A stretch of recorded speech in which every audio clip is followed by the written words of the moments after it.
So today I wanted to start with Backlash. Just break it down. To be honest, if I'm being completely honest here, guys, I'm a little WWE'd out. I'm being honest. Just a little bit. I'm sorry.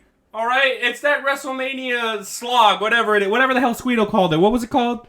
I called it a post-Mania slog. That one. It's just like, Backlash, pointless fucking pay-per-view. Like, who gives a fuck? Oh, let me go against AJ Styles. Yeah, because he's gonna win. Because he's gonna win. All right. No. Okay, it's not pointless. Of course, it was fun. It was some decent matches. You know what I'm saying? But definitely not as big as a WrestleMania. Which I know it's not what that's supposed to be. It's just. Leave me alone. Brain rot. Okay. it just feels like right now, it's kind of in limbo. It's just like, all right, we're still figuring shit out, before we get to the big stuff again. Until Roman gets back, we're still figuring shit out. Dude, literally every fucking guy is injured right now. You got Seth Rollins is out, Drew McIntyre is out, CM Punk is out, Dominic Mysterio is out, Rhea Ripley is out. Like, holy fuck. Charlotte Flair is out. Like, everyone's out. Yeah, and what does that say that the hottest rivalry is between Drew McIntyre and CM Punk? They're both injured guys who aren't even medically cleared to compete yet. Exactly. What does that say, huh? You know what else I want to point out? All right. So for the first match of Backlash, all right, it was Solo Sikoa and that one guy I don't fucking know versus RKO. Tamatonga. Yeah, him, Tamatonga, sure. And that match was cool. Had a nice match. I loved the crowd. First of all, Bologna, Italy actually exists. That's wild. But crazy crowd, all that. But then Italy, this was in France. No, same thing. All right. It's in Europe. It don't matter. I'm gonna get some hate for that. I'm sorry, y'all. Yeah. All my two fans from France. My bad. Or is it Lyon, France? Lyon. That's where Backlash was. Oh, you didn't pronounce it correctly. Like you didn't pronounce the Joker name correctly. It's fully adieu, not Folix. God. Ridiculous. Anyway. You say that like I don't mispronounce shit on purpose all the time. Yeah, you're right. My bad. This man literally said, what did you say to that one chick? Talk to me about that one chick at your job. Oh, yeah, she gets pissed every time I mispronounce stuff in Spanish. So I would say like tortilla instead of chicken, say polo. Yo quiero un quesadilla, you know what I'm saying? Yeah! Oh, yeah, quesadilla. Oh my god, that's a thing? Quesadilla? Wild. Oh my god. No, it's perfect. Anyway, we're off track. That's just the thing I do. I mispronounce shit. That's for the audience. Right, of course, for the audience. I mean, if the audience wants to complain, fuck them. Let me tell y'all something, okay? Y'all get way too fucking attentive, all right, when you want to hate on something just because you want to hate. Let me tell something to you, okay? If I wanted to mispronounce something, or if I did accidentally, you know what you would do in the comments? Instead of saying, "Oh, actually, big time," it's actually this. If you, this is probably a better way to say it. Just letting you know. No. You don't say that. You say, "Look at this fucking idiot. Look at his view count. Look at this. I can't believe your credibility. It's actually this idiot." You know what I mean? Like, y'all are crazy. I'm just being honest. I don't mind it. You go ahead, do what you want. I love the engagement, and I think it's pretty funny. I'm just saying that. Squeedo, don't get caught up in all that. You know what I'm saying? Because they're going to be talking this shit whether we agree or not, whether we mispronounce or not. They'll find the smallest of things to roast us about. So it's all right. Y'all can roast. It's okay. I mean, if anyone tries to correct me on, pronouncing anything, just know, if you're listening to this right now, I'm already in your walls. You're welcome. Wait, walls? Walls? Hey, yo! What kind of walls we talking about? Hey, yo! Hey, yo, wait. Okay, no, we talking too much shit. My point was, if you want to talk about something that scares me, is the fact that people think that the new guy, what's his name, Fatu, some shit? Loa, that guy. I always think it's Fatu. I'm sorry, yo. Jacob Fatu ain't debuted yet, but I think he's apparently signed with WWE. Right. Well, everyone's afraid that the new guy may actually overshadow Solo Sikoa because of his work in the Indies. And Jacob Fatu, the one that hasn't debuted yet. Yeah. Right. So my thing is this, and this is the big thing. If Fatu is actually able to outshine Solo Sikoa, good. Let me tell you something. Yeah, it's not hard to do. Solo. I didn't say that. I didn't say that. Listen, Solo Sikoa has been in the business for years, and he's been working his ass off trying to develop. But at the end of the day, if some new guy comes in and just fucking steamrolls you, dude, it doesn't sound like you belonged in that position to begin with, and that's the truth. Why don't you like Solo? Why don't you like Solo, Squeedo? He's just boring. Damn. Like they don't really give him anything to do. I mean, he beat John Cena, and then he went on a losing streak after. So I don't know. To me, Solo just kind of feels pointless. Damn. It's just like I don't know. Man said his whole career. Not really a fan of Solo. He hasn't won me over. That's fair. Man said his whole career was pointless. That's wild. He was cool in NXT. Solo Sikoa in NXT when he feuded with Gunther, who was Walter at the time. That shit was cool. As soon as he got up to the main roster, he hasn't done shit. Yeah, Holmes didn't do too good. Yeah, well, I see it. I mean, for example, when he beat John Cena, I was watching that match. I think it was WrestleMania 39, was it?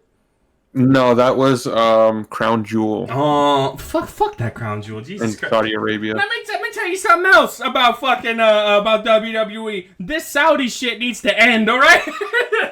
Literally nothing happens at the Saudi shows. I have nothing against the people. I'm not saying that. Calm down. Okay? I'm saying that every time they do a show in Saudi Arabia, nothing happens. Just make something happen or shut the fuck up. You know what I mean? Either one. The best Saudi show, I think, was Night of Champions from last year. Because that one we had the Usos turning on Roman and Seth Rollins winning the World Heavyweight Championship. Oh, so they're capable of shit happening. They just don't do it often. Yeah. Great. Yeah, they just don't do it often. They might start, though. I mean, we got what? Next PLE is King and Queen of the Ring in Saudi. Triple H is cooking. We'll see where that goes. I don't know. So. I don't know how I feel about it. Well, do we know the main events? What's going on? What's the rivalries? Yeah, so the main event is Cody Rhodes versus Logan Paul in a champion versus champion match. Mm-hmm. And then I think, they're going to do the finalists for obviously the King of the Ring tournament and the Queen of the Ring tournament. I think it's going to be Gunther versus Jey Uso, unless that's next week and I'm confusing shit. And then it looks like they were also setting up Damian Priest versus Drew McIntyre. Mm-hmm. We'll see if that match does happen there. It feels like they're setting it up, but I don't know if it's going to be because Drew McIntyre's still injured. So it's like a bunch of misdirection right now, Holmes. I'm just not sure where we're going. Yeah, there's a lot of shit happening right now. So the only confirmed match that I know of is Logan Paul versus Cody Rhodes. Oh, Jesus. Yeah, that's another thing I want to bring up. The fucking Logan Paul versus Cody Rhodes. Why? I'm just confused. Is it a winner-take-all match? Like, if Cody wins, is he going to be United States champion? No, they can't do that. They're leaving it vague, but they can't do that. Let me tell something to you, okay? I'm an avid Logan Paul distasteful hater, okay? I don't like him. All right, that being said, it doesn't make sense for Cody to take his championship from him. It should be someone else. It can't be Cody. That being said... Yeah, it should be LA Knight. Yeah, right. I agree with that. And also, I want to add this. Logan Paul should never win the world championship. Never. Never. How many times I got to say it? One more time. Never. All right? Win the damn world championship.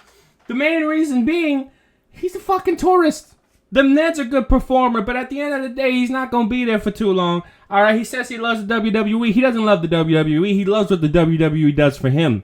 All right, and that's prime. That's money, baby. He don't have a love for the sport. He's just a good fucking chameleon. And let me tell you, him being world champion, that ain't going to look good in 10 years. I'm telling you right now. It ain't going to be Benoit level, but it's definitely not going to be looked upon kindly in 10 years, and that's the truth. But that's my opinion. I mean, it's like WCW when they had David Arquette as the world heavyweight champion. You know? It is what it is. It's dumb. It's dumb. Anyway. So, one thing I did want to bring up as well about Backlash, which is, I see why they're doing it, but I don't like that they're doing it. Damage Control versus Jade and Bianca, Jade Cargill and Bianca Belair. Why the fuck are they burying the fucking Kabuki Warriors to zero, bro? They're burying the hell out of them. Yeah. They've buried everyone in damage control except for Io Sky. Bro! Like, why? What's going on? And now Asuka's injured. Yeah, Asuka's injured. Let me tell you, man, those three have done so much for the WWE, and they're so damn good at what they do. And then they're getting buried right now. Now I understand that Jade Cargill is a massive talent, and they're trying to push her alongside Bianca, until eventually... So, do you think Jade Cargill is going to betray Bianca? That's a good question. The thing is, right? Because they're pushing Jade to the moon right now. Right now, yes. And so, my thing is, I don't think it's a good idea for Jade to turn on Bianca. I feel like that'll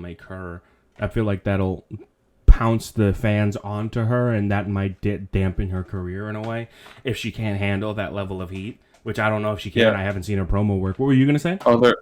Other way around. I think Bianca's going to turn on Jade. That's my thing. You got it. It's like they might do Bianca turning, but Bianca Belair? See, it's risky, but I think that's what would make it stand out more. Yeah, I agree. It's like a John Cena heel turn at this rate. Bianca Belair turning heel. The thing is, I wouldn't be surprised too much because they've kind of hinted at it before. Like when Naomi was talking about what was his name? What were her name? Tiffany Stratton? I don't know. Naomi was talking about how Bailey. Naomi was talking about Bailey. And how I just feel kind of bad for her, her friends betrayed her, and Bianca Belair is like, I don't give a shit about that bitch, you know what I mean? That kind of thing. It's like, fuck her. It's like, they're kind of going towards it, maybe, so maybe we'll see. Yeah, I still feel like that's something for down the line though. I don't see it happening soon, but I do see it happening eventually. They're pushing Jade Cargill right now, and I don't mind. She's cool. She's love my she love my life right now. That's true. Yeah. Beautiful ass woman. Yeah. Anyway. So the Cody versus AJ Styles match at Backlash. To be honest, I watched the first few minutes, and then I got bored. I don't know. Maybe it's just me. What did you think about that match? I was actually pretty into it the whole way through, because it was just like. There wasn't really I feel like there was no storyline there, but just the match overall, it's a good old wrestling match, Good old wrestling. Both of them good old wrestling. Both of them just giving it their all. I do like that they weren't spamming finishers. And in fact, the first finisher was the thing that ended the match. Very much so. I love when they do that. The finisher should always be, I think, protected during a match. Of course. Because if it's just if it's like 3 Crossroads and 4 Cody Cutters and AJ still kicking out, that's a bit much. Like the closest thing we had to a finisher, I think, was probably AJ doing the 450 springboard, and then Cody kicked out. That was solid. Wild. Yeah. And it's just a lot of cool shit. Cody taunting him with the taunting AJ with the Stardust taunt. That shit was clean. I like that a lot. That was cool. Cody kicking out at 1. After I forgot what move he took, but when he kicked out at 1 and was immediately fired up doing the Hulk Hogan, that shit was cool. So it was just a good old fucking wrestling match. Holmes is channeling his ancestors. Wild. Yeah, that's all I really needed it to be, because Cody and AJ are fantastic in ring workers, and so they just let him cook, and I liked it. I hear you. That being said, didn't he do a Cody cutter off the top rope? That was pretty cool. He did, yeah. That shit was crazy. I feel like at the end of the day, the pay-per-view may not be too timeless, but there were some decent matches. Damian Priest versus Jey Uso. Jey Uso once again shows that he has a decent repertoire, so why the fuck didn't he do that at WrestleMania? Once again, it's just like WrestleMania. Why do y'all just super kick each other for the entire match? If y'all did the super kicks at near the end of a 15-20 minute match, I'd appreciate it more. But you didn't. That's not what it was. It was a fucking 7-8 minute match, and half of it was super kicks. Get up, get up, get up. You know what I mean? Stop. Yeah. That shit is crazy. Right. When it comes to Backlash, I enjoyed it. It wasn't too bad, but there were definitely some aspects where I was like, okay, this is kind of this. It was too predictable, and it wasn't as entertaining as a WrestleMania. WrestleMania for me was predictable in a lot of ways because we could tell where the torches were being passed.